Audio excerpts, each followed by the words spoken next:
We've gone live. You ready? Yeah. All right, everybody. Hey, it is great to see you again. We Here we are, Black Carnivore. We are back for a great live stream tonight and a great conversation. I'm really looking forward to talking with you all and with Arian about top tips, the top tips for a carnivore diet. So, wait, what is happening here? So hey everybody. So definitely comment in the comment box and click like and subscribe. We definitely love that. And we're growing and I'm really excited about that, but we need you to grow. So keep doing it. Keep showing up. Keep clicking like. Keep clicking subscribe. Thank you. So Arian, what is going on with you this week? What do I feel like talking about? I had a weird day yesterday where I ate like 4 hamburgers all at once. Wow, that is weird. And I don't know what happened that I ended up. So I had a pretty lightish breakfast. Just like maybe like 3 or 4 eggs and then like 4 or 5 slices of bacon. And the bacon wasn't like overly cooked, but it wasn't like, super thick bacon either. So I didn't come out of that like stuffed full. And then next meal, I already had ground beef thawing and I made 3 burgers intending to eat 2. I ate all 3 and was still hungry. So then sometimes I go that happens. Yeah, it's like that sometimes. Yeah. I ate the other one and then cooked 2 more and or did I cook 1 more? I'm pretty sure I ate 4. I hope I didn't eat 5, but I might have. I can't remember. Wait, why do you hope you didn't eat 5? Just because that sounds really gluttonous. It's not. Yeah, like I know realistically it's not a big deal at all, and especially because now I'm a day past it, and today I've only had 2 hamburgers, and see, totally fine. Right, so like it all evened out. I was definitely shocked yesterday that I ate that much, and then today, like I didn't eat until I did have a cup of coffee, but I didn't eat until like 5 p.m. Yeah. It's a long time, but it makes sense because I ate so much the day before. Yeah. So that's cool. Yeah, Chase says 4 burgers is weird. Dude, that's more like Nirvana for me. Good stuff. And then Mr. Gavel. 4 burgers. Yeah. Yeah. All right. Guess it's not so weird then. Yeah, I don't think so. It was just a good day. Good day, and at least you had it. You had it to eat. Yeah, that's true. Yeah. I mean, we're looking at, we were just chatting, like looking at what's happening around the country. Like, it's just really crazy. And I have family that's in Houston and, they're really suffering. So it's pretty stunning. And, you probably have noticed my attire, and all of you who are watching, you probably noticed my attire. So I have not had heat for 2 days. And that is why I'm wearing a hat and this, heavy duty fleece jacket in the house. My landlord did send over a space heater, but it's working hard against like 20 degrees outside. So it's not super warm in here. And the heat just started to come on like maybe 15 minutes ago, but I haven't had hot water either, so that really has sucked, So, and I'm not one of those people that's going to take a cold shower. Oh, no, I would never. Yeah. I see those people on Instagram, and, like, I get cold looking at the picture. I just am like, I can't even look at this. I understand why this is supposed to be a good idea, but I can't look at this. I can't. Oh, the whole... what is it, hormesis thing? Yeah. Yeah, So, y'all can have that. Like yeah. hormesis can be achieved in a bunch of different ways, and cold Yeah. water, not my idea of fun. Like down here in Baltimore, we have this thing. Yeah. It's for some charity. People do the polar bear plunge all the time, and well, not all the time, Mhm. but every year. And it's like jumping into ice cold water. And this year, I think because of Mhm. COVID, they couldn't do it the normal way, so people set out like just cold water in a kiddie pool, and they jump in it and immediately run inside. And no, No. no, I don't. No. Nope. Y'all can have it. Yeah, I don't really understand that. I don't understand it. I understand doing a hot sauna and then jumping into a cold pool and then going inside, but without that hot sauna first. Yeah. I think the most I'll do is like real hot water, or what to me is really hot water in the beginning of a shower, and then just turn it down to lukewarm Yeah. by the end of the shower. Or a lot Yeah. of times my hot water starts to run out, so it's already becoming lukewarm by the time I'm about done anyway. Yeah.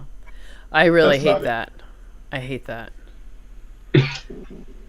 Today. Well, the And water will so, stay hot like all the I was time. saying, I thought I was going to be able to get like a hot bathtub because I did. I think it was a day before yesterday. I was able to take a hot bath. I don't know what. I think they must have, once they looked at the boiler and found like there really was a problem, I think they must have turned it off entirely, which meant no hot water too. Hmm. So I was, so I was able to take a hot bath before to warm up, but today it just kind of got, kind of warm, and I unfortunately got in, which was not a good plan. So Hmm. yeah, I've been cold today. I've been real cold. Oh, But it didn't snow as much as was expected. I mean, maybe like 2 inches, 3 inches. So we're good. It's not a bad storm. Not like everywhere yeah. else. That's Yeah. like How about here. you? I Did you think guys get a storm? we did. It's been it seems pretty calm now. I can't see anything and Uh huh. I don't hear anything. But we had it was like a mix all day. So when I looked outside, like on my balcony, it just all looked like freezing rain. Like that's what it collected on my balcony. So I think that's all we got, which means there's going to be a ton of ice. So Yeah. I was glad I have food stocked up, and I don't plan on Yeah. going anywhere. I didn't go anywhere all day today, but I don't know what we ended up having. But it was supposed to be, it was predicted to be like 2 to 4 inches. Um, Yeah. but of that icy crap, not like actual snow. Yeah. Well, I went to the park this morning, and because it was so warm yesterday, I think it went all the way, it might have been almost 40 degrees, and a lot of the snow and stuff melted. So Hmm. I made puddles in the park, and then it froze overnight, and then it snowed a little bit on top of it. So it looked beautiful, but there was like slick ice all over the park. And it was just like, oh my God, so many times I almost fell. Even Jeez. Ruby was slipping, and I was like, man, you got 4 feet and you're having trouble here, so I should probably go. Yeah. I'm glad. Actually, yeah, this would not be trying to walk a dog in this weather today would not have been fun at all, and probably not fun for the dog so much either. Yeah. Yeah. I don't know, Ruby doesn't she doesn't really she doesn't like rain, but she seems fine with snow. Oh, it doesn't like it's not too cold on her paws. The salt, yeah, when it's wet and like slushy and salty, that's when it's more of a problem, but once you're Hmm. like in snowy areas, it's fine. So I try to avoid the big puddles and stuff like that. Stuff like that. That's the problem. But Okay. yeah. So, anyway, we should dive right in. So, for new carnivores, we wanted to put some tips together. So, we've had like a lot of new people joining our community, and I've been pretty active on Clubhouse. And so, for anybody watching, if you're on Clubhouse, definitely follow me. I'm Ede Fox, EDEFOX, and I'm actually trying to start a club. I applied to start our own club. So hopefully, hopefully that will go through pretty soon. But in the meantime, I'm trying to host a couple of rooms and, just get the word out. But it's really surprising to me how, how much people have actually heard of Carnivore. So even if they're not ready to try it, they've heard of it and they're curious about it. So I've had a lot of opportunity to share the information, and there's actually been a couple of doctors that I've worked with who've tried the carnivore diet. So there's definitely more people who are aware and curious and open to it. So so I want to, and so I'm actually gonna try to have them on the podcast to talk about their experience and to talk about it. And in fact, I had the fasting doctor on Tuesday. So she, remember, I don't know, did she, when she was on last, I don't know if she talked about this, but she said she was going to do a series this whole year where she did like a month to 6 weeks following every kind of diet, because, she has a lot of people who subscribe to her who do fasting, but they do it, from different perspectives. And so she is going to, so she was going to do it all. And she started with carnivore. So she did carnivore for like 6 weeks. And we were hoping to get her on here to actually report back. But we weren't able to. But she did come on Clubhouse and she kind of talked about her experience. And one thing that I thought was really interesting about what she said was that she found that she needed about 30% more salt on carnivore than on keto. And she said she, is usually pretty low carb, so usually in ketosis. And but she found that she needed a lot more salt, and that she had to be much more intentional about staying hydrated and making sure that, her keto or her electrolytes and water were, in sync. Which, I actually thought that was really interesting. And, it's hard to imagine how, 20 grams of carbs would make that much of a difference, but it does. I found that to be true for myself as well. So she needed more salt once she got down to basically zero carb. Mm-hmm.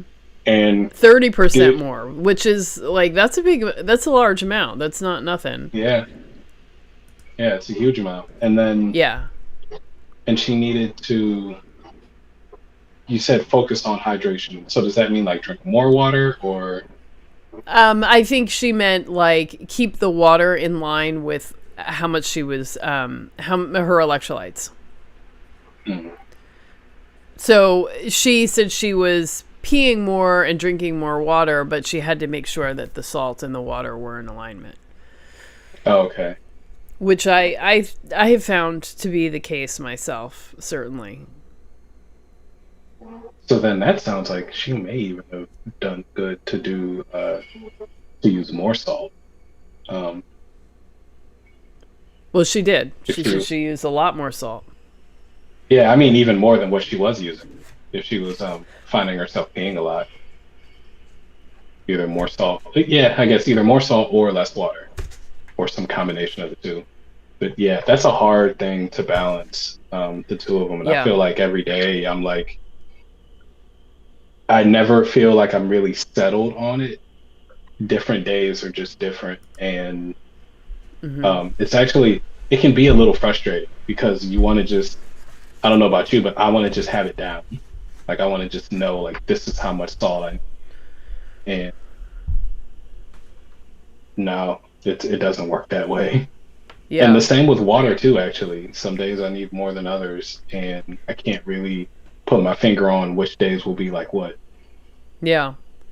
Well, I know. I mean, I think everybody wants that. Everybody wants to be told, okay, you need 64 ounces of water, you need, 32 ounces of beef, and you need this many ounces. And that would be easier. Unfortunately, the body just doesn't work that way. So I wish it did, but it does not. And that's why I feel like I've had to do so much uneducating or re-educating of myself about what I need to eat, how much, and all of that, because all of those expectations are based upon a high carb diet that is, partially full of what I call non food items.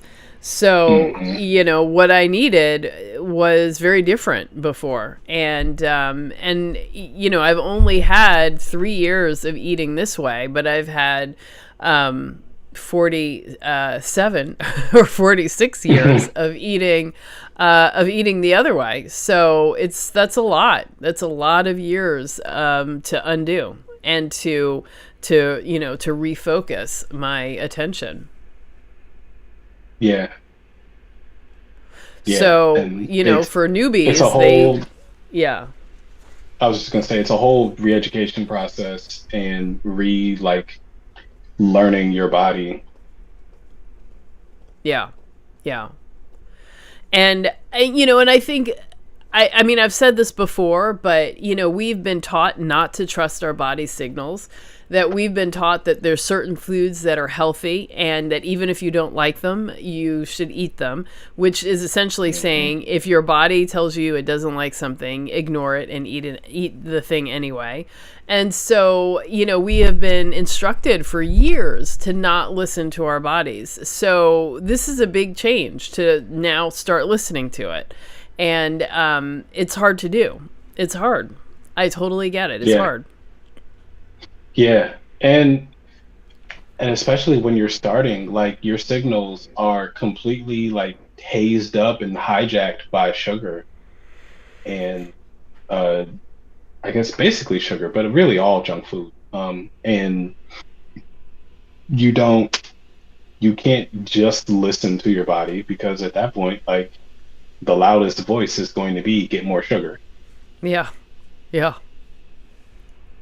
Yeah.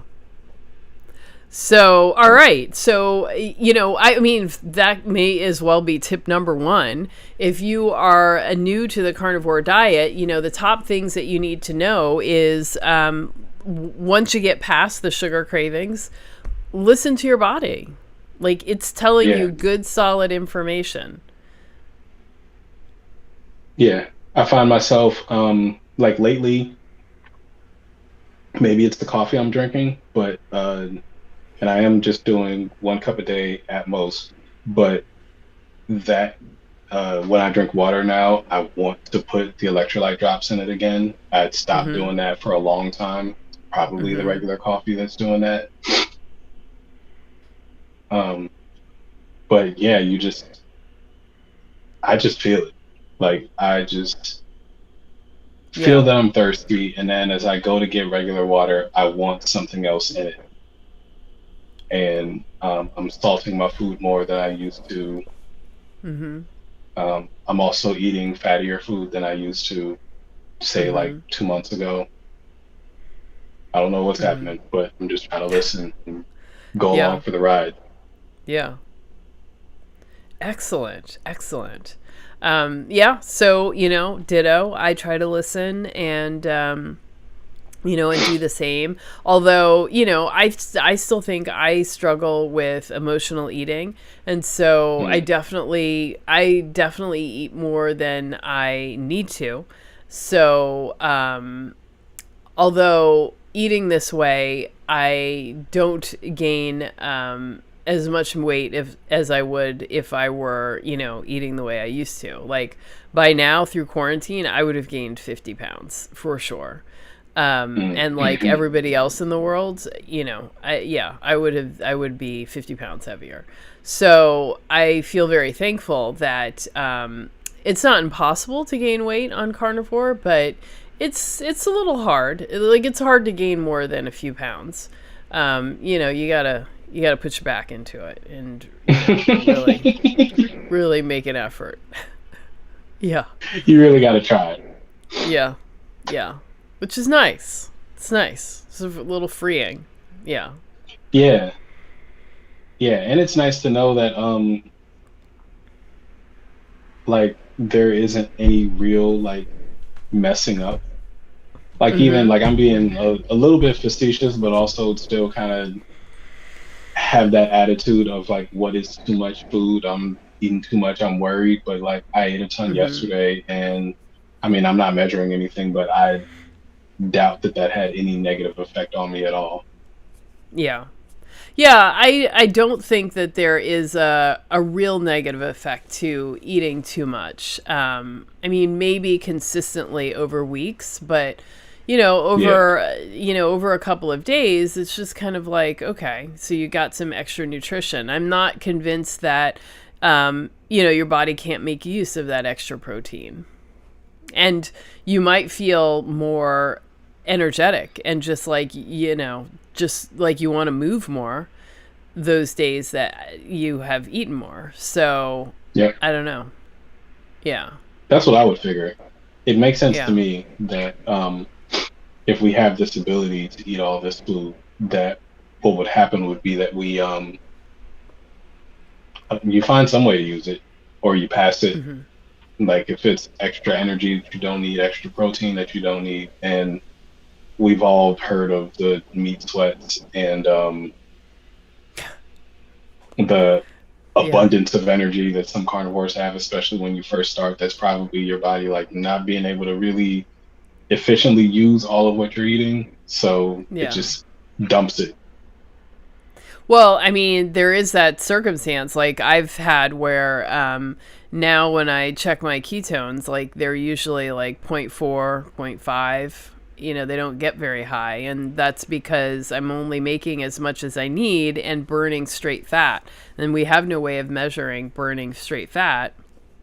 And I'm not making Yeah, excess ketones. So there's no real waste. And so there's nothing to measure, which, is a good thing. It's like, why would you want a car that's leaking gasoline? Like that's a bad sign. right, right. And if Hmm. that car can just burn the gasoline more efficiently without taking it through the whole process of making ketones, then yeah, that makes more sense. That sounds like that would be the Hmm. easier thing to do, and Yeah. the thing that would be less stressful on the body. Yeah. I Yeah. Side note, I really wish we had a way of measuring free fatty acids. Right. Right. Yeah. Like I would that's love that. like my carnivore metric wish list. I want to measure blood insulin just at any time, um, and free fatty acids, because I feel Hmm. like the insulin tells the tail that the rest of the tail that blood sugar wants to tell, but just it can't. Hmm. Hmm. Um, and the free fatty acids is the other side of the ketone story. Right. Well, maybe you should explain that because, for people who are new, maybe don't know or understand this. Like, start with Oh, right. ketones. Like, what is, Yeah. ketogenic? So, can I succinctly explain ketogenesis? So, your body can use, as far as I know, there are three different sources of fuel. There's glucose, there's ketones, and there's free fatty acids. Your body is only going to use most of the time for most of the body. I'm sure there's probably little small exceptions to this, but the body's pretty much going to use either glucose or the other two. Um, while you're burning glucose, you are not going to be burning the other two. Like, and insulin is what controls which of the two categories of fuel that you're burning. So, a diet that is low in sugar will then allow your body to lower its insulin levels because it's using the insulin to control blood glucose, because too much glucose is toxic for your body. You can only have, what is it, like 4 grams in your whole body or something, 4 grams in your bloodstream. Yeah. It's like Five equivalent to a grams. teaspoon. Five Yeah. grams, yeah. So that's like 1.25 teaspoons of sugar. Anything more than that, your body's going to need to release insulin to shunt away that glucose so that Hmm. you don't end up with all kinds of other health problems. Um, Hmm.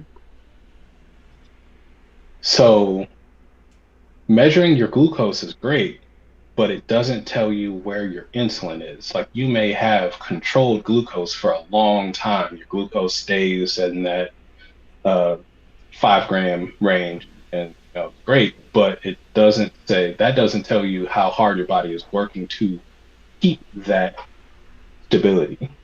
You may Right. So, be like, when you go to the doctor and they're like testing your blood glucose and they're like, everything's fine or it's inching up. So you have prediabetes. But what they're not testing is how high your insulin is. So you could be walking around for 10 years with uncontrolled or high insulin and not know it. And your body is working really, really hard to keep your blood glucose in a normal range because it's very dangerous when it's out of range. But all that time, you're accumulating more and more damage until your body finally breaks and it can't keep the blood sugar in this right range, and then that's when you have diabetes. So, so it is really important to kind of to try to make sure that the fuel source that you're burning is a clean and good one, and fat is a clean and good burn fuel source. But when you first flip over into a ketogenic state, that's when you're burning ketones for energy rather than sugar for energy, which is what glucose is. That, when you first switch over, your body's just not good at it. Like, I've heard people use the analogy, it's like as if you took a Ford car factory and you switched it over to making iPads over a weekend. So on Friday you're making cars and then on Monday you're making iPads. Well, that requires, totally different machinery, totally different training. The staff needs to be different. All these things need to change. And so it's just not going to be good in the beginning. So if I were you, I would not buy an iPad on Monday. And in fact, they used to say when you would get cars to figure out when it was made, because you don't want a car on Friday afternoon, because I think they started drinking early or they offered beer at the factories. So you did not want a car that came off the line Friday afternoon. So you don't want the car that was made by the drunk union employees. Yeah. And you don't want the ketone. And you don't want the ketone that came off the line Monday morning. No. But the point is that early on, when you're switching into ketosis from a high carb state, you're going to be making ketones, but not enough to really be able to fuel you. And so that's why in the early days, like, you're literally having an energy crisis. That's why you feel bad and why you're having all of these cravings. But eventually you get through it. And that's why I tell people, don't plan to run a marathon, the first week. Don't work out. Just, relax. Take a nap when you need to. Sit down. Eat when you feel like it. Don't be, so strict with yourselves. And then, and then just let yourself get acclimated. Oh my God, that was a lot of tips right in there. I think we blew through like all of them. Yeah. Right. But we'll still put them in list form. But yeah, that's the basics of it, and that's why a lot of times, like Victoria Ortiz said, that's what her ketones are doing. They're staying between 0.4 and 0.5. Like, eventually, a lot of carnivores, probably a lot of keto people, period, but especially carnivores, like, you stop seeing high levels of ketones. By the time I started measuring, I had already been carnivore for like a year and a half. I never saw a ketone level higher than like 0.7. And I feel like that may have happened 1 or 2 times. Yeah. Mine are normally real low, not even 0.4, like 0.3. Yeah. When I was keto, my ketones would be like, 1, 1.2, 1.3. But yeah, on carnivore, I'm like lucky if I get to 0.6. Like, that's surprising. So, so I expect that's a good thing. So I'm not really worried about it. I see says she just got here and loves cold showers. Oh my God. I don't know what you are. Are you part penguin? I don't understand. This seems so crazy. Oh my God. I don't get it. No. I could see if it's really hot and I'm not running my AC in my apartment, I could see like cool showers, maybe not cold, but cooler than normal, cooler than room temperature. I could see that. No. No. I But like, even tried, because that's like a biohack. I even tried, like, after working out, getting in the sauna, get really hot, and then get into the shower and have a cold shower. But even that, I was like, we got to go with tepid or warmish. I can't do super cold.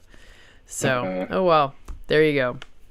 All right, so let's get back to yeah, our tips. So, tip number one, my first tip is eat fatty beef. Don't do turkey. Don't do turkey burgers. Don't do chicken. Fatty beef or lamb or goat, but yeah, fatty ruminant animal. yeah. I completely agree. I find that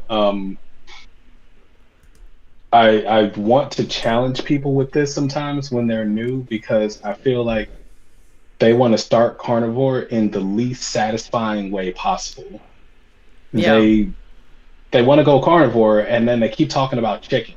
I'm going, yeah, what do you? No, no. I just gave you permission to have all the saturated fat that you could possibly want, and your yeah, idea is to eat chicken all the time. I don't. yeah, I yeah, don't think it's the right way to go. I think it'll probably, on average, leads more people to falling off. yeah, yeah. So I mean, I sort of get buffalo wings. Like, I get why you might want to eat that, but They're the good. rest of Yeah, it, no, no. and So, and it's good as a side, but not as the yeah, main. yeah. Or like I could understand every once in a while wanting to have chicken, like chicken thighs with good spices on them. Definitely, really good. Yeah. But like again, I just gave you. Oh, can you still hear me? Not so good. Say again. No, I can't hear you. I can hear you, but it's really low.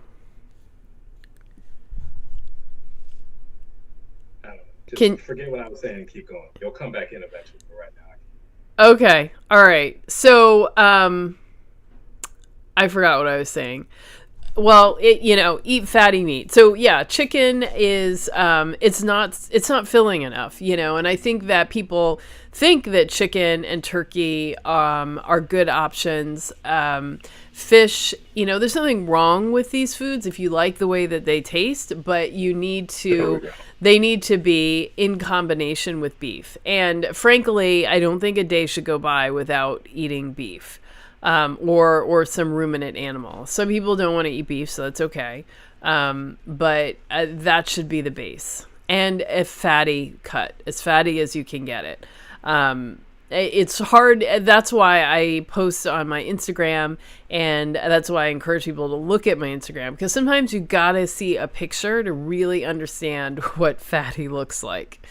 It's not intuitive, and how you've been raised and what you think fatty is very different.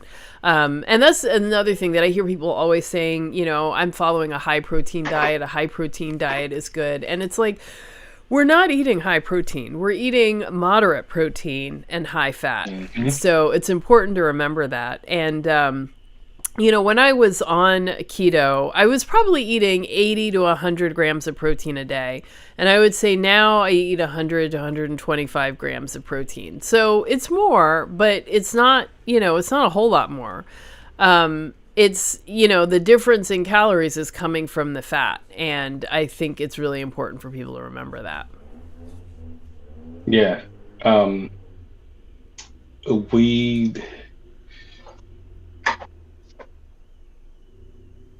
I'll go to the question, and that'll, I think, make the point clear. Mr. Gabble asks, do you have beef cuts you recommend? I recommend chuck roast, ribeyes, short ribs, oxtails. Um, Did you what say other? chuck If you can roast? get brisket, yeah. Yeah. If you can get brisket that hasn't been trimmed all to hell and back, then that's a good Mm-hmm. one. Mm-hmm. Hmm. Any others? Um, I found flanken-cut short ribs yesterday. I bought all that they had at the grocery store. They were only $6.99 a pound, so I was like, yes, yeah. So I'm sure they were like, wait, is the end of the world coming tomorrow? Why are you buying all this? But oh my god, it was so good. I forgot how good it was. And yeah, I don't know. So yeah, those are great cuts. So any of the ribs, anything to do with the belly, on every animal, the belly is the fattest. So Yeah. you wanna go for that. The chuck roast is very fatty. The brisket is very fatty. The neck bones are very fatty. You Yeah. want to the cheek is another fatty place. The tongue is fatty. The tail is fatty. The bone marrow. You want to eat roasted bone marrow? So good. That's another fatty place. And you can also ask for beef fat trimmings. So it's not easy for me to find it in New York, but it's delicious. If you can find it because it's delicious. And Yeah. that will help fill out. So if you've got some lean meat, that helps fill it out, and you're able to, to eat some London broil and make good use of it. Yeah. I find that that's like basically required. That lean meat by itself is so disappointing. But yeah, add some trimmings to it. Um, Another thing that I recently found out about, one of our members, you'll see her in the chat sometimes, is Bliss. She started getting beef trimmings, not fat trimmings, trimmings. So there's all that meat that they cut off of steaks and roasts and stuff because, oh, this has a ton of fat in it and this isn't aesthetically pleasing. Uh-huh. Um, some places will sell you that. Yeah, And that sounds great. she's, yeah. So I actually, because of the snowpocalypse or the ice apocalypse, I didn't Yeah. leave anywhere today. I didn't go Yeah. anywhere, but I'm probably either tomorrow or Saturday. I want to go to the market, and I know which market to go to where I can get fat trimmings, and I just want to ask them for like, give me all the meat trimmings that you have too while we're at it. Well, I wonder why they didn't give you that. Like, if you're asking for trimmings, I would think that whoever's working there is like, "Oh, here's the trimmings. Let me slide it all into a bag for you." Well, I specifically was saying fat trimmings, so I Mm. think that's why they were just giving me the fat that they were cutting off the meat. So there would be little bits of meat in there, but it was, Right. or I should say, little bits of lean, but it was mostly fat. And Yeah. some pieces would be all fat. Where I feel like, um, yeah, if I had just said, "Let me get beef trimmings," I would have gotten meat and fat together.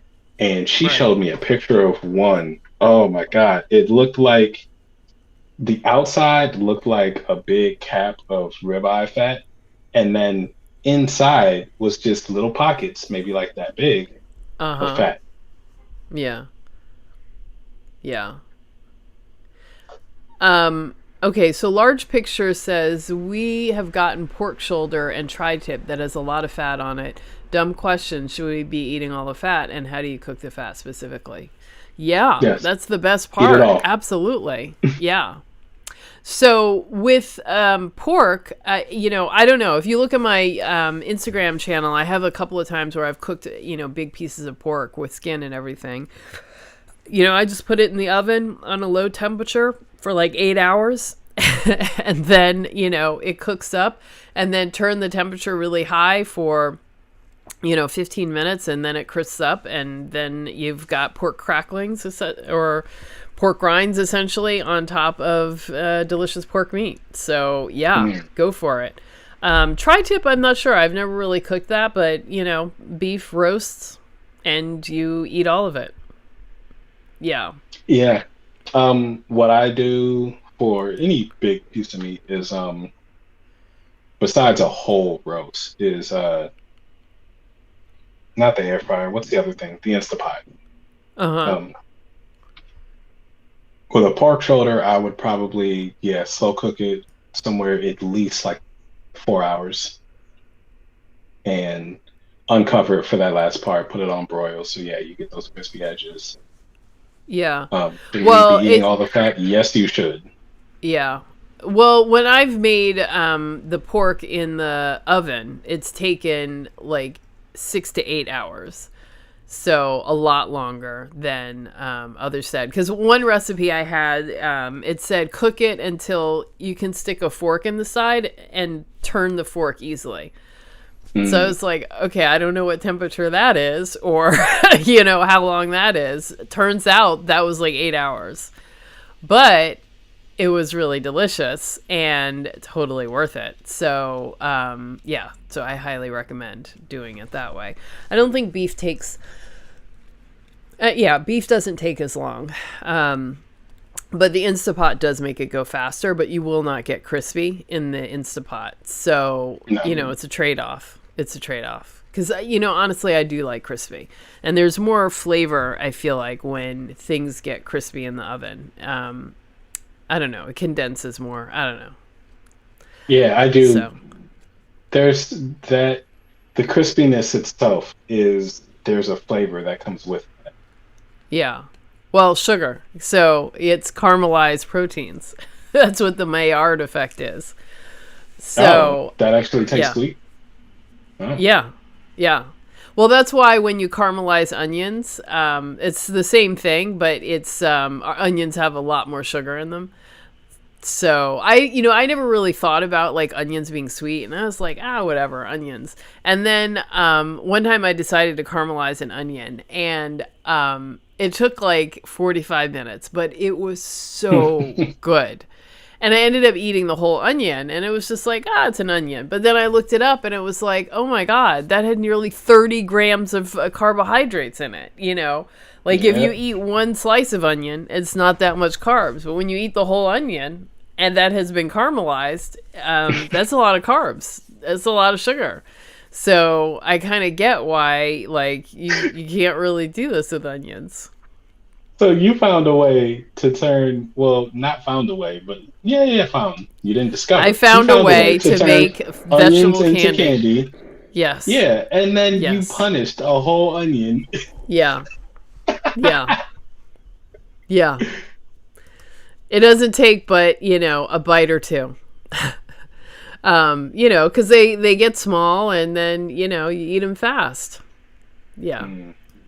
So Mr. Yeah, I've Gavel's been never. using a Dutch oven. Yeah, I've used that as well, definitely. Hmm. And a Dutch oven is just like the really big pot, right?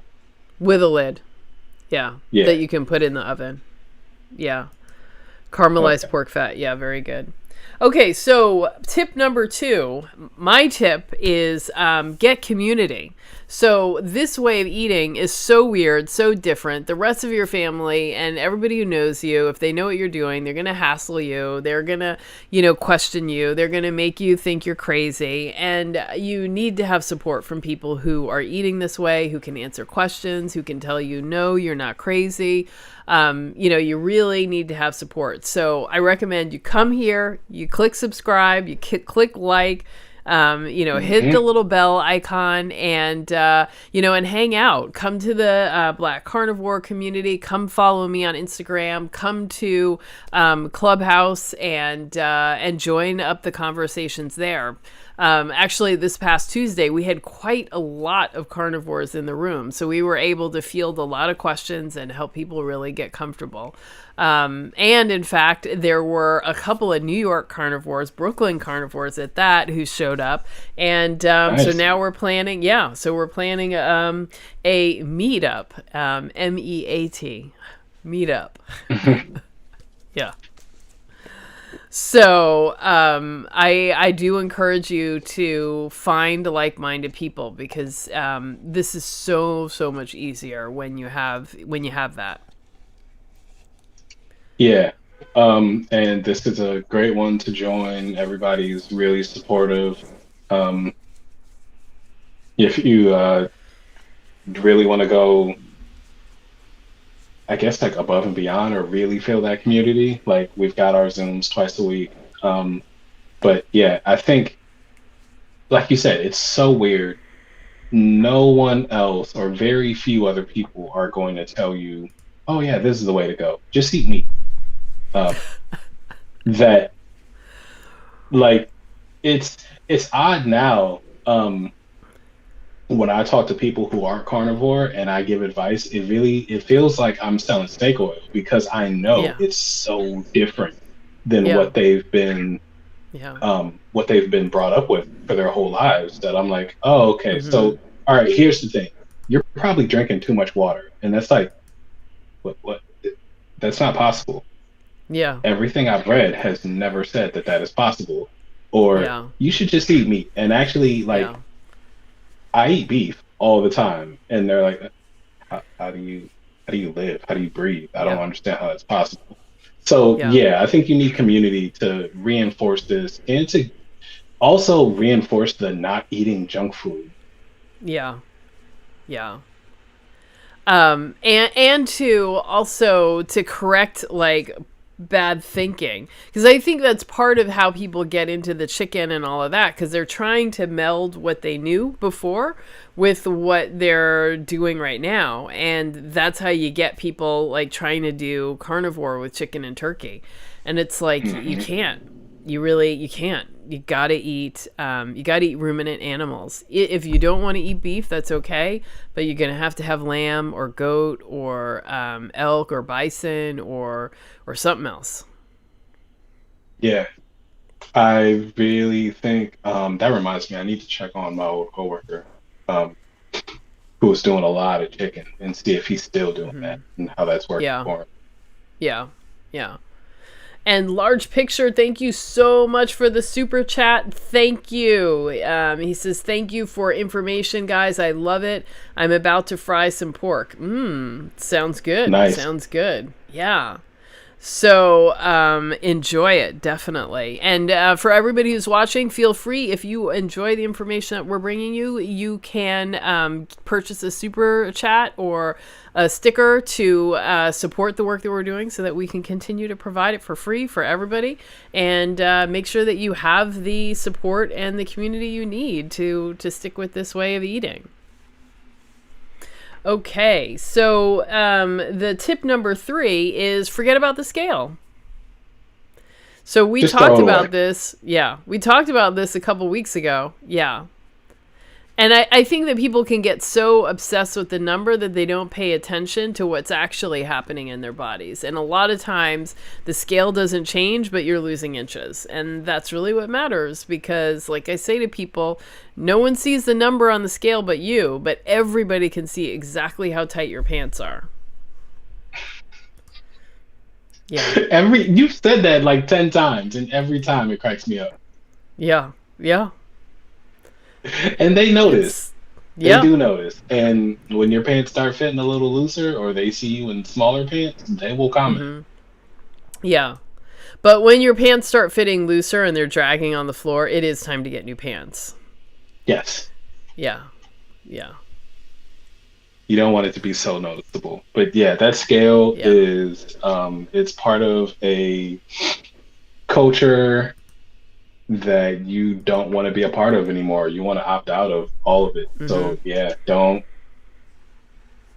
you don't want to be weighing yourself every morning and freaking out about, oh, I gained half a pound. What happened? I did something wrong yesterday. Yeah. Yeah. Because, yeah, you're not going to see like the things that you do reflected on the scale that night or the next day. And so, looking at it is going to lead you to make poor assumptions about what you are doing and whether it's working or not based off of, the wrong variables. Yeah. Hmm. Yeah, I'd say instead of the scale, my go-to is always measurements, but sometimes your measurements aren't going to go in the direction that you always want them to go. So just kind of in general, like you can use measurements, you can use your how your clothes fit. You also got to relax. And like there's a thing that I used to see in all my keto groups, like keep calm and keto on.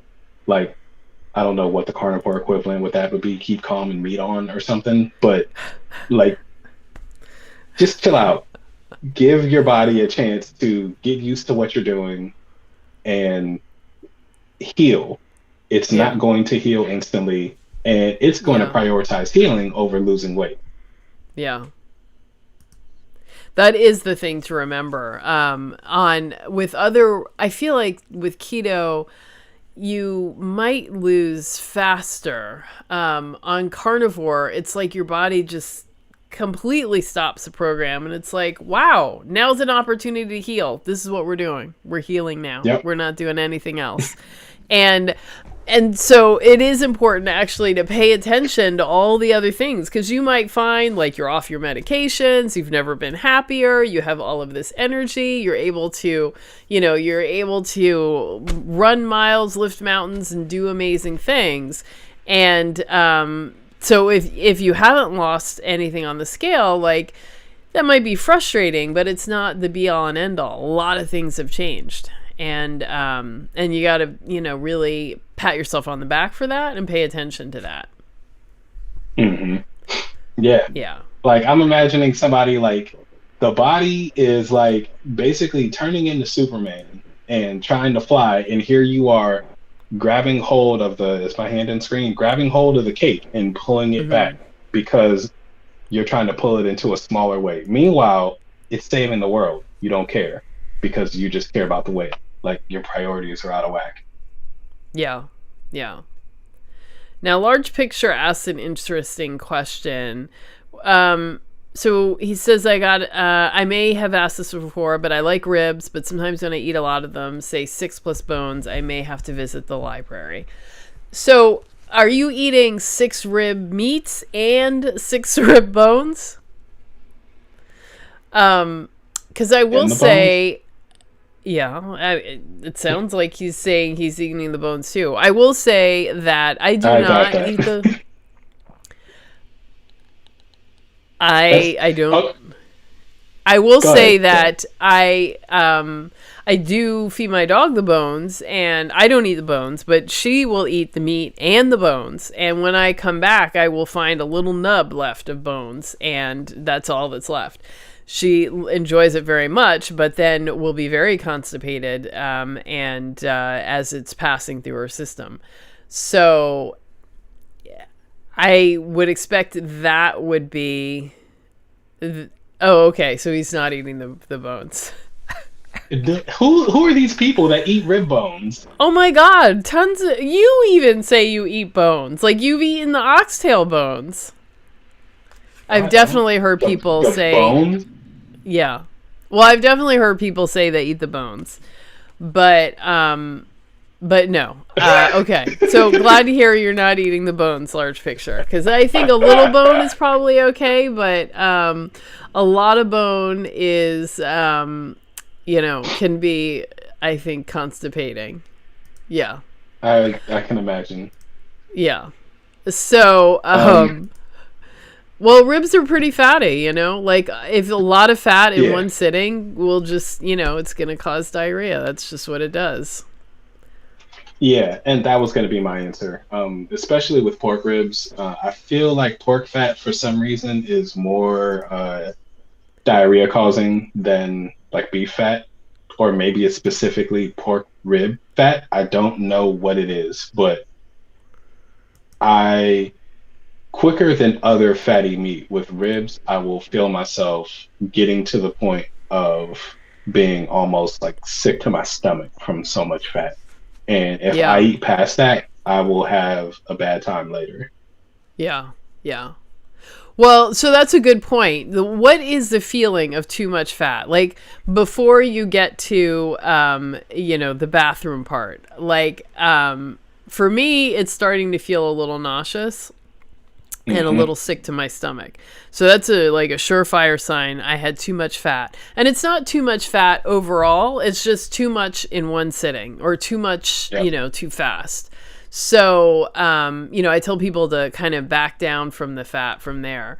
But one time I got roast pernil from the Dominican guys who sell, who sell their food down the street from me. And what is this thing? It's called pernil. It's I guess it's the word in Spanish. They use that in Puerto Rico and in the Dominican Republic. It's roast pork shoulder. And Okay. it's all spiced up and the skin gets crispy. And so this particular time, I mean, they gave me, the meat, but I asked them for extra skin. And so this time I got a lot of skin. And so I had a lot of fat and it was very crispy and it was so good. And, but I hit a moment and I was like, I think I might throw up. And then I was so nauseated and just turned off from food. I didn't eat for like a day and a half. And I was just like, oh, never again. So it was a long time before I ate it again. And I have since eaten it, but it was just like that moment, I just went too far, too far. So, but it's Yeah. okay. You come back from it. Yeah. It happens. Like you may have a dynamic moment, a bad time in the bathroom, and then you go back to normal. And Yeah. you know now that like, all right, I need to really. What I find is you just need to eat those things a little slower so that you can recognize those feelings. Because for me, they're the same thing. It's the nausea, it's the sick to my stomach, and Right. I can actually, um, as it's getting to be too bad, like too much, I will taste the fat. It feels like liquid fat is just right here, but Mm. inside my throat. And I Mm. think you said before that probably like the fat really is there. I Yeah. don't know what's happening, but I know that my throat tastes like the fat is still there and I want to throw it up. It doesn't feel good. But Yeah. if That's a I good eat sign. slower, if I eat slower, I'll know that that's happening. Mm. Yeah. Okay. Well, there you go. Good information. Yeah. And yeah, it's okay. Large picture, you can eat the ribs. They're fine. It doesn't mean that ribs are bad for you. It just means that ribs have a lot of fat and you can't always eat all of the fat that's on all the ribs, especially if you're eating six plus. That's a good, depending on how thick those bones are, like how thick the meat is between the bones, like that's a Hmm. lot. You probably, I bet if you broke that up into like two meals, you'd be fine. Well, isn't that a rack? I don't know. I don't know. Six? Up here, Huh? there was a barbecue place that would sell you what they called a brontosaurus rib, which was basically a whole cow rib. Mm-hmm. But you would get one, and that would be it. But it was Mm. big. I mean, it would be like this long, and there'd be like this much meat on it, and it was a lot. Oh, So geez. if Yeah. it was six of those, I could see like, yeah, you're gonna be sick. And as Yeah. well, you deserve. Like, what are you doing eating that much at one time? Come on. Right. And I think it's definitely it depends on the kind of ribs you're eating too, and that's why large picture. Why I'm saying six is a lot because I only eat spare ribs. I don't spend the money to get baby backs or St. Louis style. Like I want the whole rib. I Yeah. want all that fatty cartilagey part at the end. Yeah. Um, Yeah. so two or three of those is all I need. Any Right. more than that, and I usually get sick. Now, it's probably a completely different story if you're talking baby backs or some ribs where they've cut a good amount of the fat off. If it was mostly protein, I could eat way more. Man, I wish I lived anywhere else where this was like normal. I don't even know what you're talking about. When I go to the restaurant, I'm like, I don't know what these words mean. Which ribs are beef? That's the one I want. Oh, well, yeah, beef ribs. I I can't think of the last time I've been to a restaurant and saw beef ribs on the menu. Really? Why? What restaurants have beef ribs? There's I mean, no, the you know what? barbecue There's places I go to. oh yeah, so there's one like a barbecue soul food spot in Baltimore. What's the name of that Oh. place? They have So beef ribs, and I feel you like know, I they're don't ever want to eat anything that's not beef. Like I wouldn't, I mean unless it's like fish, why would I order something that's not beef? Like I don't know. I just don't understand that. oh My head oh doesn't yeah, compute. maybe it's a South thing. I guess like well, originally I'm from the Midwest, but my family is all South. Maybe. Oh, large picture. No, you're getting the wrong beef ribs if they don't have meat on them. Don't buy those again. Good Wait, beef what do you ribs mean they do don't have have meat. beef on them? He's saying beef ribs don't have a lot of meat on them. Um, that's the problem. I don't know where you're getting your beef ribs from, but they're supposed to have meat. They beef ribs have a lot of meat actually. I feel like sometimes more meat than pork ribs. Yeah, Um, Mr. Gobble says but it's yeah, I tough feel to like find beef out to eat. Yeah, beef ribs. I mean, they're that's how I certainly feel more too. expensive. In that, Yeah. yeah, but definitely worth it when you can find them, especially with the fat still on. But the pork ribs are, like so the spare ribs are the whole rib, and then the baby backs, I guess, are the back ribs, and they're the smaller ones. A lot of people like those because I think they're more lean. And then the St. Louis rib is a spare rib that's had the fat cartilagey part cut off. Wow, you are full of information. Yeah, I I got into ribs for a short period of time, and I gotcha. was making my own dry rub to put on them and roasting Gotcha. them in the oven. It was good times.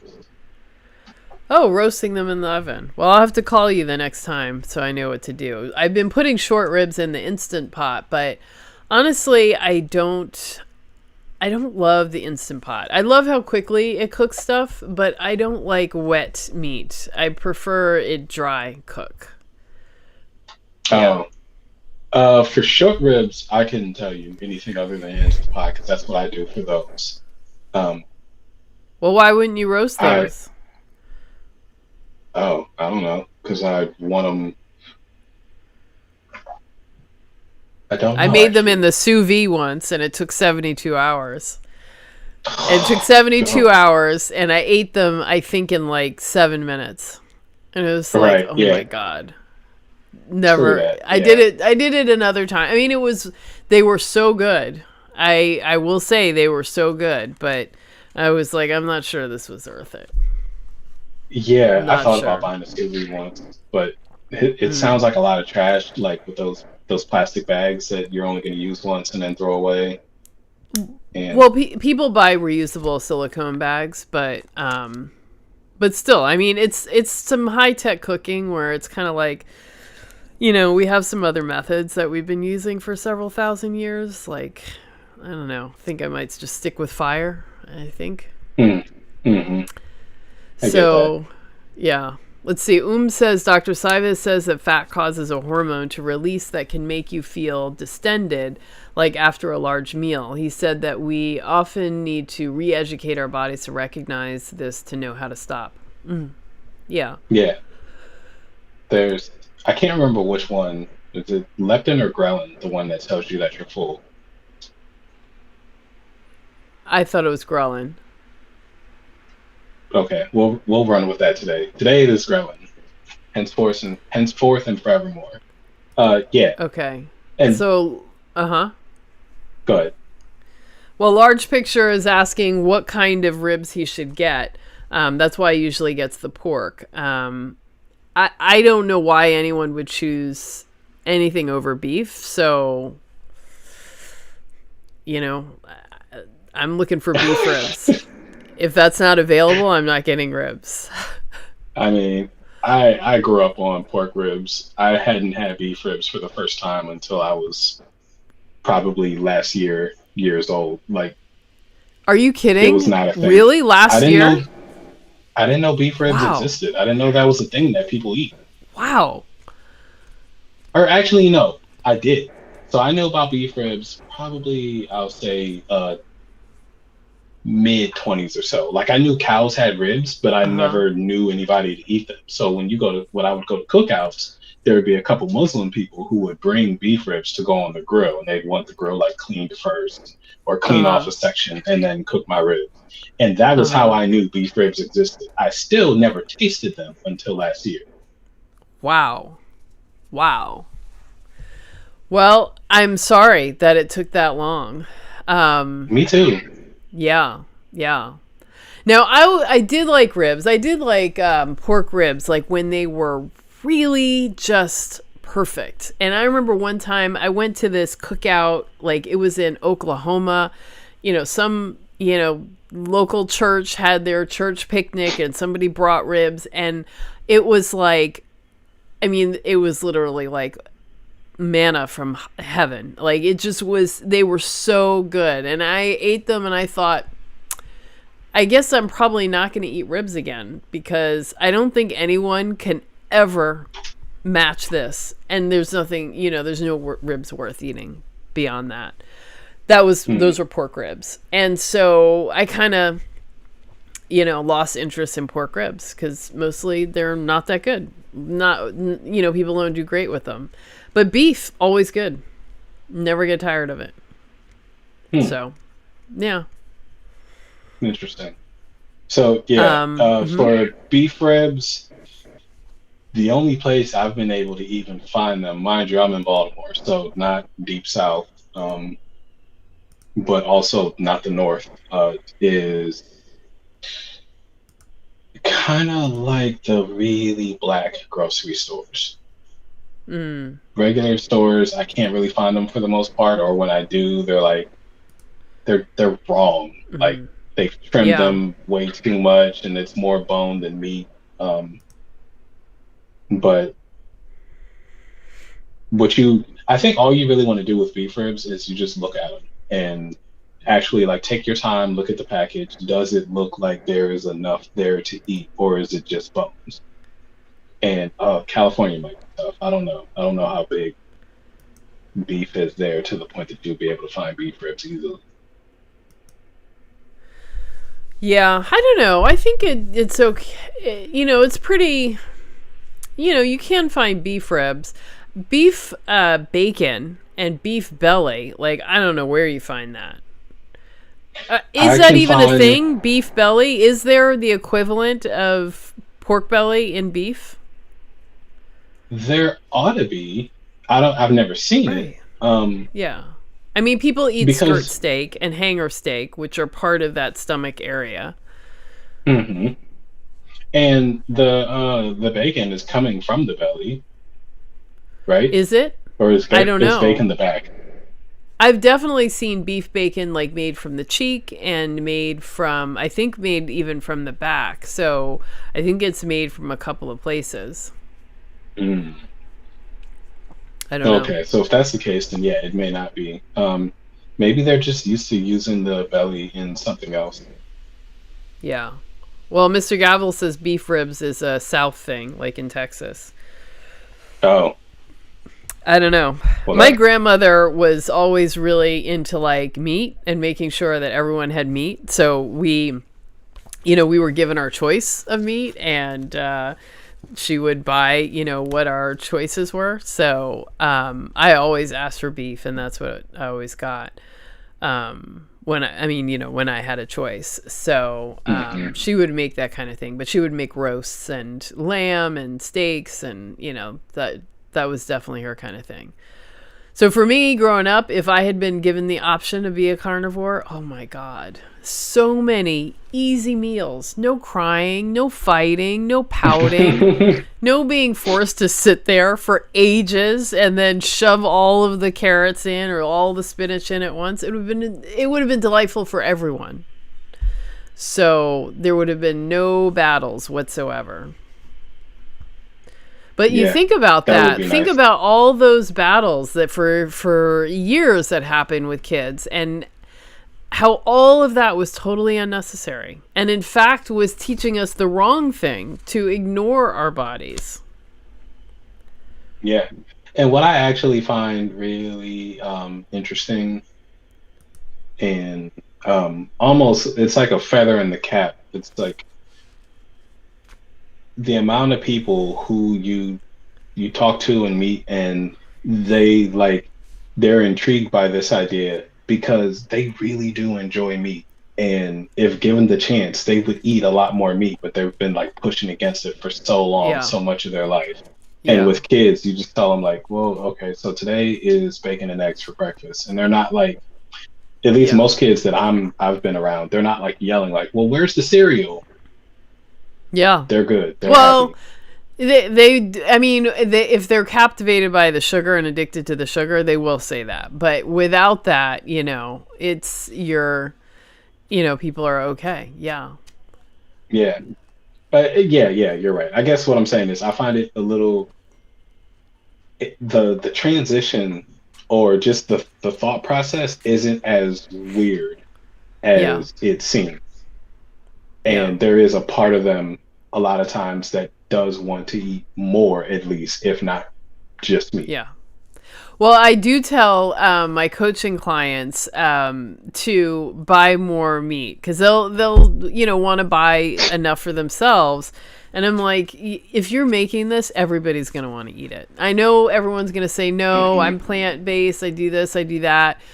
That's not gonna happen. What happens when you cook a roast is everybody's gonna eat it, and you're not gonna have enough. So you've got to buy. You've got to buy enough for everybody because people are going to eat it. Because everybody likes beef. They do. They just do. Yeah. Now I see Monica says beef belly is the brisket. Mm. Wow. I don't know why I Okay. thought brisket was like the chest or the shoulders, but or it's the chuck roast that's the shoulder and the back maybe. That explains why brisket is so good. Oh my God. So, oh my God, this is so crazy. So that's why when I make jerky with brisket, it's so good. It is so good. Yeah. That would explain it. Yeah. Yeah, so this says, I'm looking at a chart now.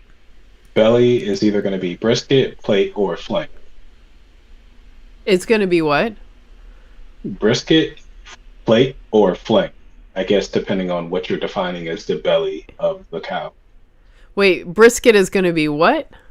Oh, I'm sorry, not brisket. Belly is going to be either from the brisket area, the plate area, or the flank area. Oh, I see.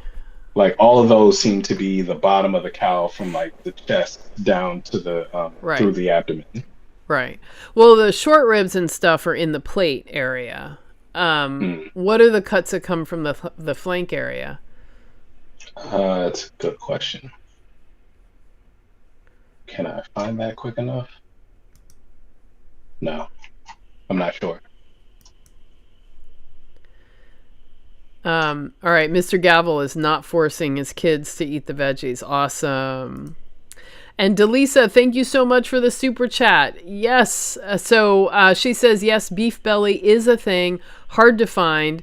I have a friend that has access to a restaurant depot and can get me beef belly. It is the best. Ooh, lucky you. Yeah. You know what? My parents have access to a restaurant depot. I need to take a trip with them in there one day. Oh my God, why are you not? Why are you here right now? You should be like immediately planning that trip. I Oh, had no idea. They never talked to me you, about the meat that's in there. They just talk about like the other stuff. I mean, people just walk around with all kinds of bounty and you just don't even care about people like me who are living in food deserts, who don't have access to this kind of delicacy. I You have to know, be satisfied with like tallow that I've purchased that's already rendered. I don't even get like the chunks of fat, the trimmings, all of that. You don't care. You don't care about me at I all. it, Unbelievable. no one told you to live in New York, and you lived other places, and you came back to New York. Well, this is where family is. Yeah, Yeah, Johnny G that's is right. true. Somebody slap Arian. Yeah, yeah. So the And flank mommy, apparently has flank steaks and London broil, and besides that, they grind it up. Apparently, that's it. flank steaks have London broil. That's super lean. No, the flank is where London broil comes from, I think. Oh, okay. Okay. So mommy does keto, says she lives near a restaurant depot and thought they just had restaurant supplies. Well, restaurant supplies That's what are I thought. also, yeah, meat too. So get your butt over there. Check it Yeah. out. Okay, so we got 2 more tips to go before, and we got to wrap up soon before we, go on. And Mommy Does Keto is in upstate New York. Awesome.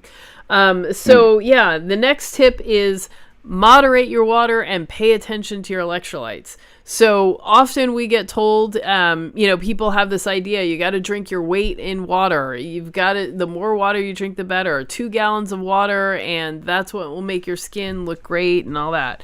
That's not so. So you need enough water, but it also needs to be equally or properly balanced with electrolytes so that you don't get like that weak headachy feeling. Because the more water you drink, the more you're going to pee. The more you pee, the more sodium you lose. And the more sodium you lose, the worse you feel. So we don't do that in carnivore. How much water do we drink? What do we tell people to drink, Arian? Drink to taste. Yeah. Yeah. And so your body knows what you need. Go ahead. Yeah. And if you're really having a hard time with that, I know some of us coming out of that trying to be healthy stuff, you're drinking 100 ounces a day or as many ounces as your weight. So you might be somewhere up in 200 or something, and you think that that's the way to go. And then your body gets used to that much water. So here's the other way to measure it. What color is your pee? If it's clear, you've had too much. Yeah. Yeah. So that's a good point. And so it took a while to undo it because, I mean, I have people say this to me all the time. Oh, I just got this new water bottle and there's a line on it every hour. I have a little alarm that goes off. I drink my water and blah, blah, blah. And that's just not necessary. And in fact, it can be harmful especially when you're just first starting carnivore. So, and as we discussed earlier, on carnivore, you have an even greater need for salt than you do on keto. So you really don't want to drink more water than you need. You want to drink exactly as much as your body is asking for. Yeah.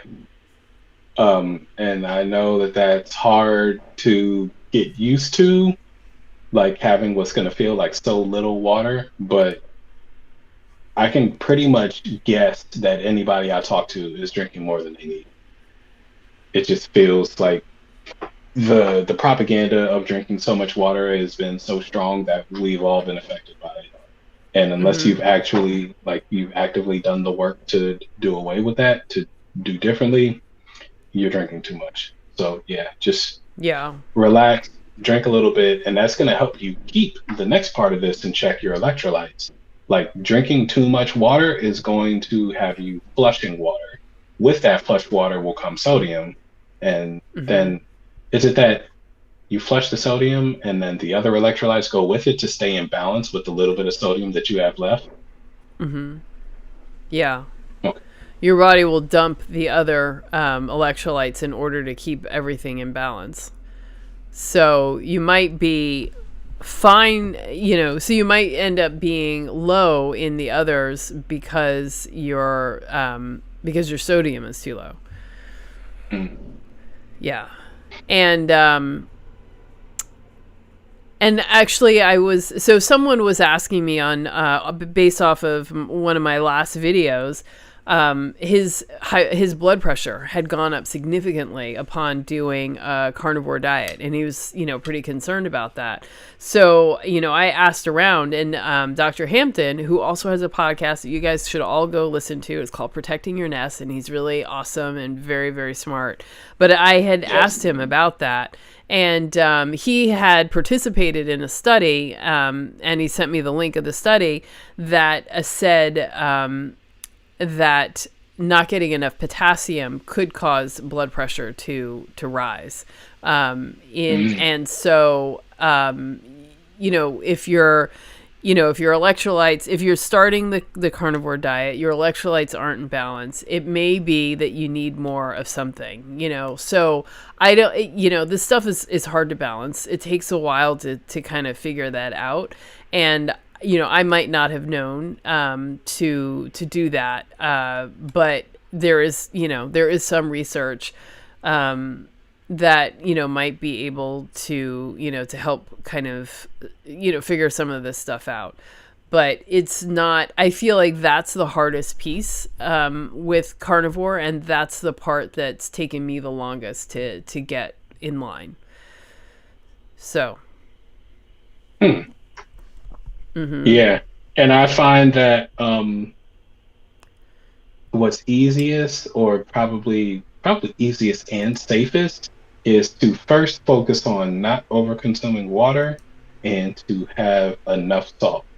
I'm not going to tell you how much salt you need to have. That number is different for everybody on every different day, but you'll taste the need for salt when you need it. Your food will taste bland. You add some salt to it, it tastes good. Okay, you're good. Don't go overboard with it. But yeah, just do it to taste. And I would guess that at least the majority of the time, doing those two things will figure out the rest of your electrolytes. And I'd rather a person start there than to jump off with like, I'm putting potassium, I'm consuming extra potassium this way, and I'm getting extra magnesium this way. Because you can overdo that stuff kind of easily, it seems like. Yeah. It's not great to, I think it's hard to try to supplement the electrolytes individually. And we also don't, we also don't even talk about all of them. I mean, there are 5 electrolytes: magnesium, potassium, sodium, and also calcium and chloride. And you don't hear about people talking about calcium and chloride. So we're already not supplementing things, in the right proportions. So I wish I had better answers, but that might be something that you really have to balance yourself. But not drinking too much water is the first step. And then also, I do think your tongue gets acclimated to salt. So what I once thought was too much salt now seems fine. And partly I think that is, carnivore, but partly I think I just kind of got used to it and I take more. So I don't know. I when I first started carnivore, I don't know why, but I thought I needed to do it with no salt. So I did ground beef and butter, no salt, for, the first couple of weeks. And the first, day or two, it was kind of like, bland. And then after that, it was like, yum. And then I think I got salted butter the next time I was at the store, and I didn't add any salt, but I used the salted butter. And that amount of salt in there, it was like, oh my God, I'm eating like a feast, like a king. Like the taste was like a flavor explosion. So I don't know. I feel like it's hard to say how much salt your taste really needs. I think it just kind of settles in wherever it is. But I did feel pretty good doing the no salt thing. So I don't know. There are a lot of carnivores that do no salt at all. And I don't think that they're crazy. Yeah, it's a really, as you stabilize, you will figure out your own level like of consumption, what's needed, because it's going to be, it seems to be very individual, the amount of salt that folks need. There's probably too many factors for us to try to deal with in any general way. Like I talked earlier, like me drinking coffee means that I will need more salt. If I spend a while not having coffee, salt consumption is going to go down. I can almost guarantee it. Yeah. So, Mr. Bogglesworth, thank you so much for the super sticker. Oh my God, $19.99. That is so awesome. Oh, wow. You must really be enjoying today's episode. I really appreciate that. That's definitely a vote of confidence. And Mr. Gavel, also a super sticker. Thank you so much. I really appreciate it.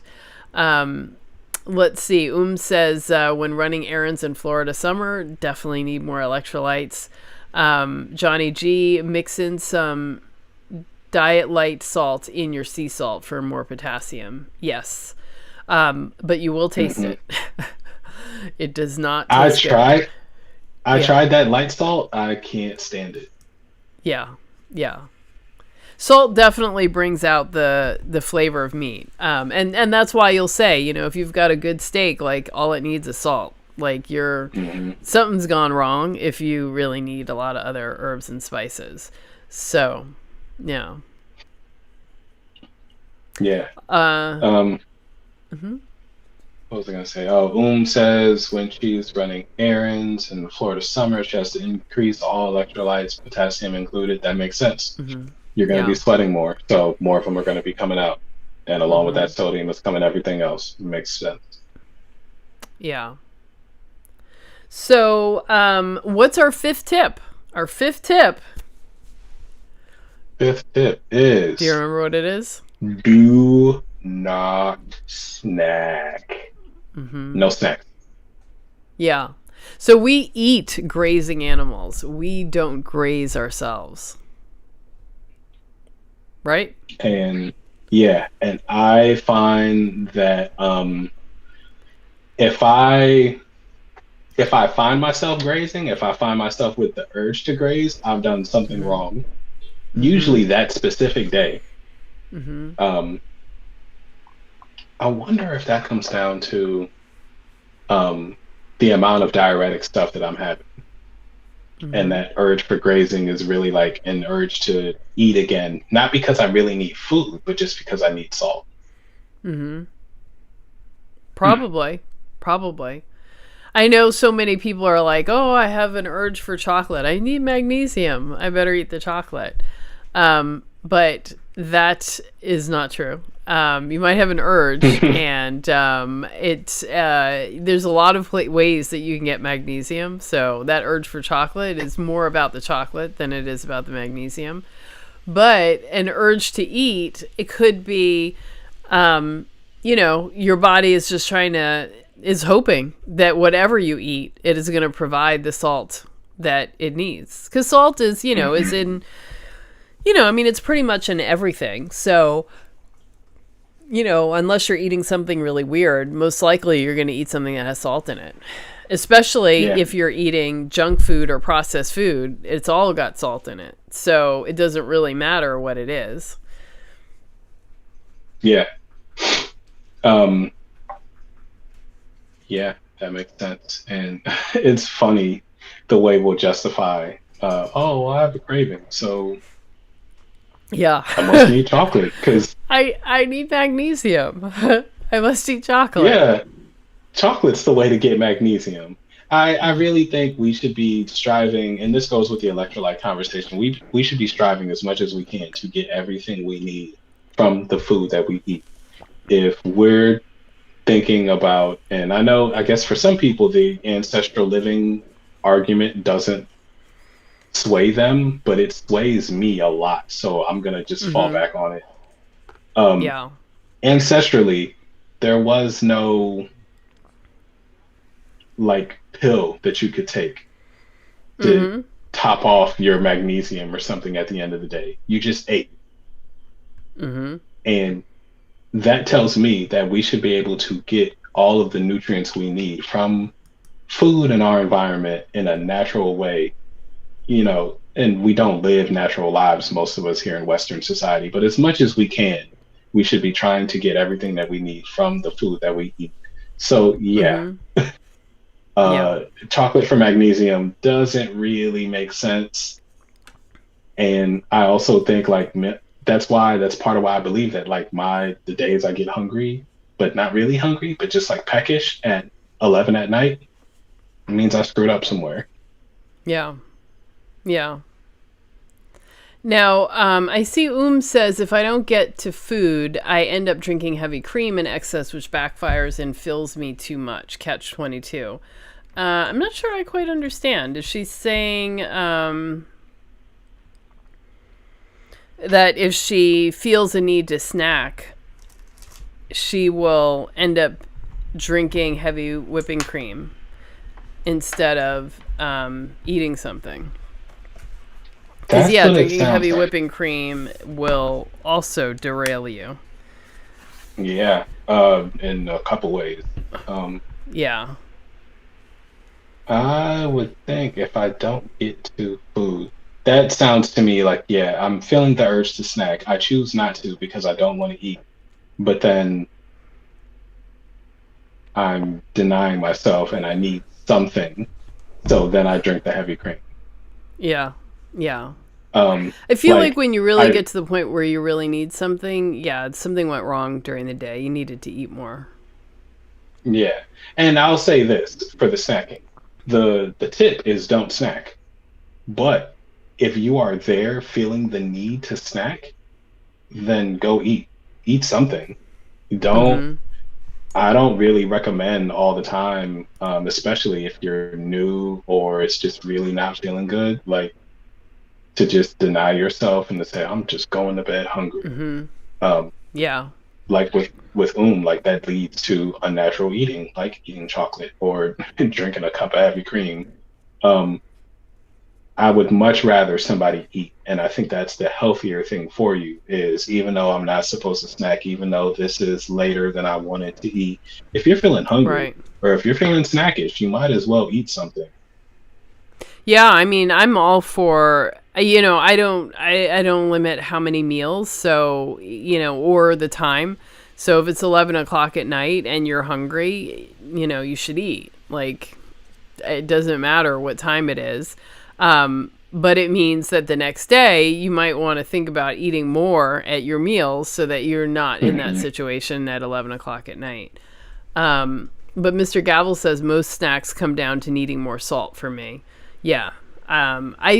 Later on after doing keto for a while, I came to understand that. Like, I had to have salty nuts at 3 o'clock at most afternoons. And I realized it was not the snack, but it was the salt. Because if nuts aren't salted, it's to me, like, there's no purpose. Like, why am I eating this? Oh, oh, unsalted. You know, the only time unsalted nuts are good is when you're eating them with a bunch of sweet stuff. No, that's Like, the worst. I love oh, salted nuts with sweet stuff. oh yeah, they're better that way, but they're at least Yeah. edible if they're with like craisins or chocolate or something. Yeah. But Yeah, I see what you're just saying. Yeah. plain unsalted nuts, gross. Yeah. Yeah. No, that's why? Why? Why would you ruin a perfectly wonderful thing by not putting salt on it? Yeah. I, Yeah. I mean, I was gonna talk trash about oatmeal cookies and raisins in food, but I'm gonna leave that for another day.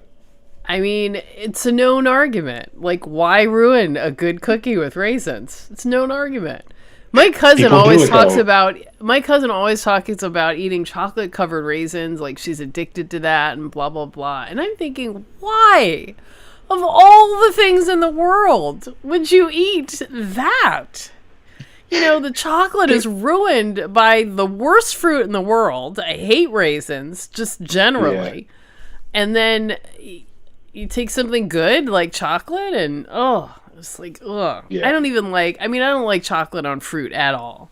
It's just you just mixing the wrong things. But let's see. Yeah, Says for me, if I get enough magnesium, I don't care or like chocolate. On days I don't get it, the chocolate is tasty. Make sure you get your magnesium. I think that's there you the go. point of the moral of the story. Take that bath, Yeah, spray that spray. Yeah. And she yeah. says, yes, the But snacking on the heavy cream.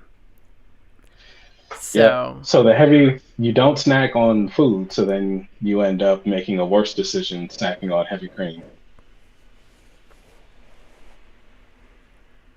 The timing on getting the food to keep from supplementing with heavy cream is the middle of the day. Okay, so not that sounds sure. like if she doesn't eat enough throughout the day, early enough in the day, I guess, like in the middle of the day is when she needs to eat a lot. If she doesn't do that, then that heavy cream is going to be calling her, Yeah. which I guess makes sense.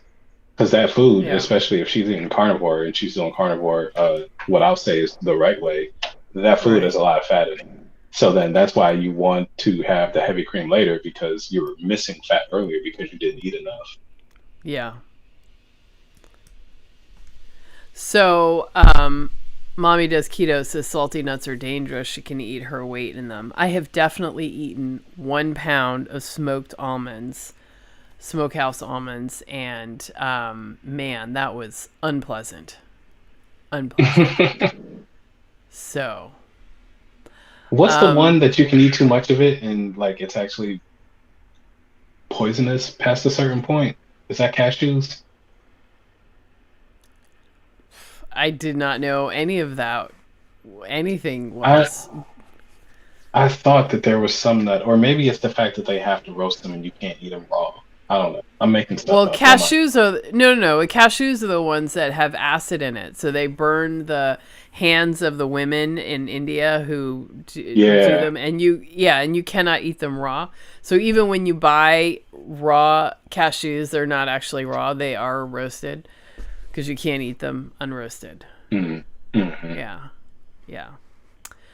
So those are our 5 tips. Oh my gosh, we got through the tips. Even though we meandered, we talked about a lot of different stuff. We, Went down a we, rib detour.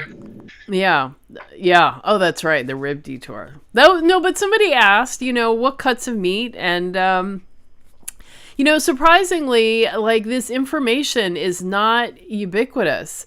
I feel like, growing up, my grandmother was not like a baker, so a lot of times you have an image of a grandmother who is like baking pies and cookies. My grandmother didn't do any of that, but she fried Mm. chicken. She made every kind of meat. That was her thing.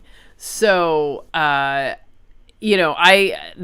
grew up like learning how to cook those things, and but even still I had to teach myself and make an active effort to learn more about how to cook various kinds of meat. And so becoming carnivore, that's definitely been the challenge for me, and I see that all the time, people asking me for a recipe for how to cook steak, and it's like it's not about a recipe. Like you actually have to know how to cook. Yeah. But there's a lot of other things to cook. And I think I saw someone had posted something about a cookbook from like the 1800s, and if in 1800s in America. And the kinds of things that they were eating were like all carnivore, all good carnivore stuff.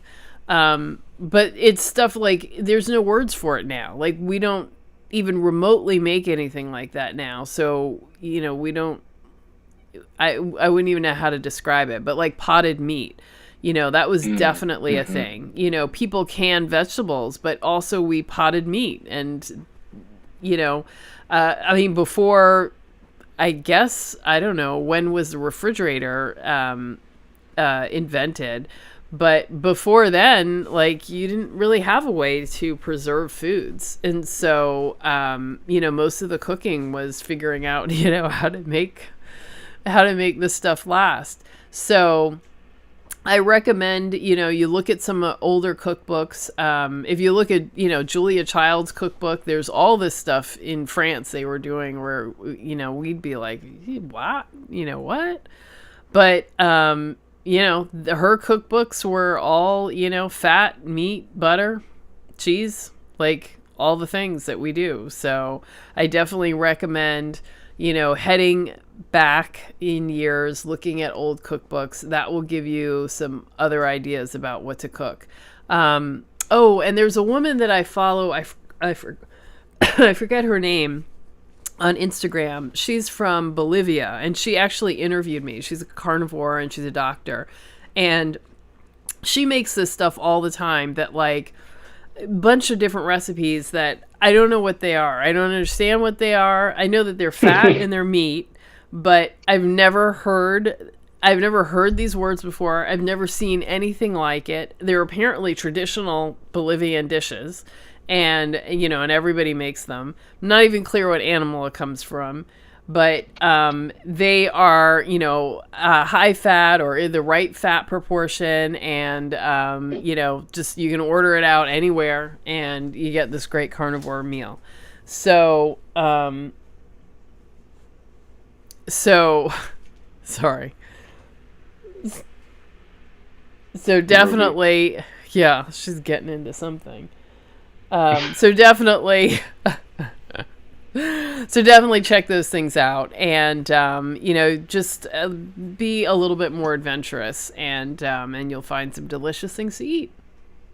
Yeah, and like Ed talked about earlier with the other kinds of red meat, like we say fatty beef because beef is normally what's easiest for folks to find.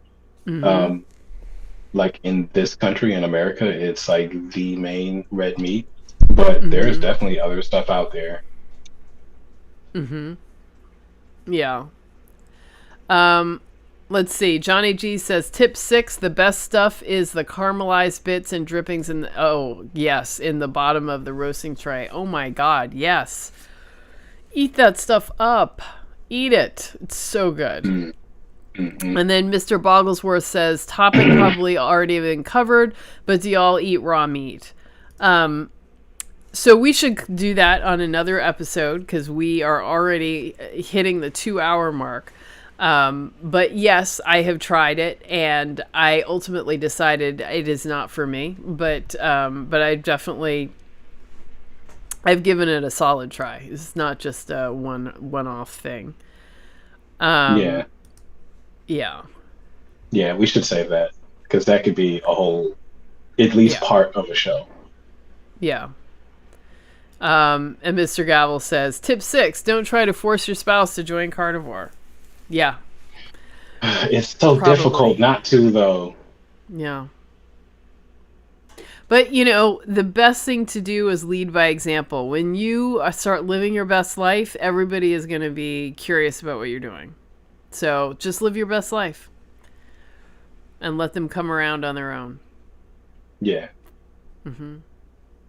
Yeah. Keep calm and let them do them, and they will see you being happy and healthy, and they'll want to come over. Mm-hmm. At least somewhat. Yeah. Or else they'll say, like they say to me, like, oh, you're just naturally slim. I'm like, are you kidding? You've seen me. You've seen me 80 pounds overweight. Right. Like, what? Right. You can't be serious. It's like, I know people don't, like, pay attention to, that people don't pay attention to you or to things outside of them. But still, it's like, come on. That's big. Right. Yeah. It's like they pretend they've only known you for 6 months. Right. Yeah. But anyway, so we have had a great conversation tonight. All of you new carnivores, I hope that you have learned some real gems tonight, and that you have something that gives you, strength to go forward. But I think the most actionable thing on the list that we talked about was getting community. So come join the carnivore community, subscribe, make sure you watch the videos, come here, binge watch videos. That helps too. Listen to other people give their testimony about how much success they've had following this way of eating. And, and then head over to Facebook. If not Facebook, head over to Clubhouse. That is a great way to connect. And I'm hoping to get a Clubhouse created on Clubhouse, a club created on Clubhouse. And everyone can join, and we'll have a lot of rooms and a lot of opportunities to, connect and build community. So, yeah. So, Mr. Gavel, I've seen you on Clubhouse. I'm not sure what you mean. Yeah. And Johnny G, yes, thank you. I am so glad that you enjoyed tonight. Oh my God, I cannot. But I don't know what is wrong with my dog. She just got up on the table. I gotta go. We gotta go before Ruby gets into any more trouble. Yeah. Like, share, subscribe, all that stuff. Yeah. Yeah. All right, guys. I'll see you next week. Have a great one. All right. Bye. Peace.